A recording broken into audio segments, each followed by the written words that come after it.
நாங்க உங்க ஓட்டை பத்தி கவலைப்பட்டு வரல, இந்த நாட்டை பத்தி கவலைப்பட்டு வந்திருக்கோம். உங்க ஓட்டை எப்படியாவது பறிக்கணும், உங்களுக்கு ஆசையை காட்டி உங்க வாக்கை நான் பறிக்கணும்னு நினைச்சா நானும் உங்களுக்கு இலவசமா அறிவிக்க முடியாதா? தாலிக்கு தங்கந்தாரன்னு சொன்னது போல, குடும்ப தலைவிக்கு 2000 சொன்னது போல, 8000 ரூபாய்க்கு டோக்கன் சொன்னது போல, ஃப்ரிட்ஜ் தரேன்னு சொன்னது போல என்னால சொல்ல முடியாதா? உங்களை ஏமாற்ற முடியாதா? ஏனென்றால் நான் ஏமாத்தணும்னு வந்தவன் இல்லை, இந்த நிலையிலிருந்து எல்லாத்தையும் மாற்றணும்னு வந்தவன். ஏமாத்துறதுன்னா விளாத்தி உலகத்தில் வாழ்ற எல்லாருக்கும் ஒவ்வொரு வீட்டுக்கும் ஒவ்வொரு ஹெலிகாப்டர் தாரேன். ஒவ்வொரு ஹெலிகாப்டர் நீங்க ஹெலிகாப்டர் நிறுத்துறதுக்கு மொட்டை மாடியிலே ஒரு இடம் போட்டு தர்றேன். அப்புறம் குடும்ப தலைவிகளுக்கு 1000 தரல, ஒவ்வொரு கிலோ தங்கம், ஒவ்வொரு வீட்டுக்கும் ஒவ்வொரு கிலோ தங்கம். புதுசாக கல்யாணம் ஆனால் எந்த ஊருக்கு நீங்க எந்த நாட்டுக்கு ஹனிமூன் தேனிலோ போக நினைக்கிறீங்களோ உங்களை தனியாக அனுப்பி வைக்கிறேன். சிங்கப்பூர் போறீங்களா, மலேசியா போறீங்களா, பிரான்ஸ் போறீங்களா, இங்கிலாந்து போறீங்களா, எங்கே வேணாலும். கேட்க எவ்வளவு கேவலமா இருக்கு, எவ்வளவு கேவலமா இருக்கு. நம்ப முடியல இல்ல? அப்புறம் எப்படி அவங்க சொல்றதெல்லாம் நம்புறீங்க? எப்படி நம்புறீங்க? நான் எதையும் தரமாட்டேன், எதையும் தரமாட்டேன். உனக்கு எதை தருவேன்? ஆக சிறந்த கல்வியை தருவேன். உலகத்துல எவனெல்லாம் எப்படி அவன் நாட்டு பிள்ளைகளை படிக்க வைக்கிறான் அந்த மாதிரி சிறந்த கல்வியை உனக்கு இல்லை, நீ படிச்சிட்ட, இவனுக்கு கொடுப்பேன். தோல் மேல என்ன நினைக்கிறான்ல அவனுக்கு கொடுப்பேன்.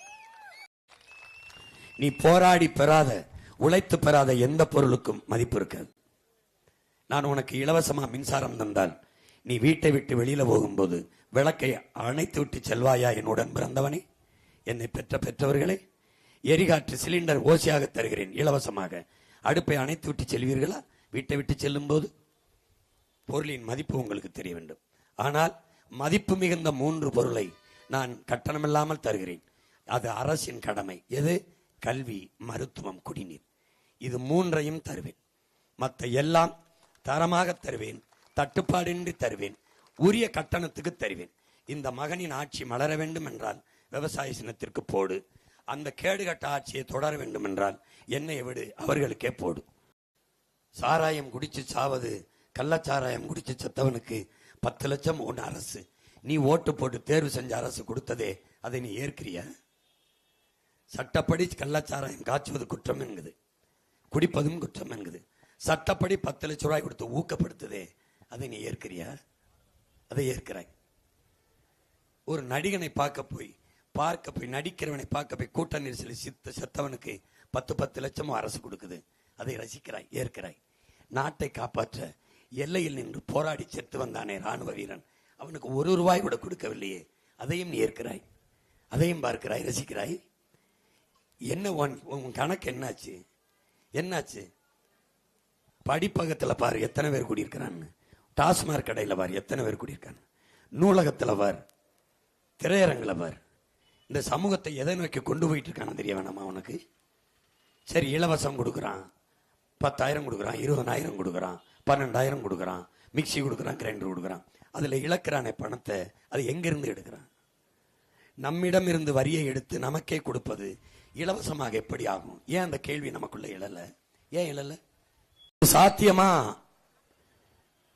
சீமானும் அவன் தம்பி தங்கைகளும் இதை சாதித்து விடுவார்களா?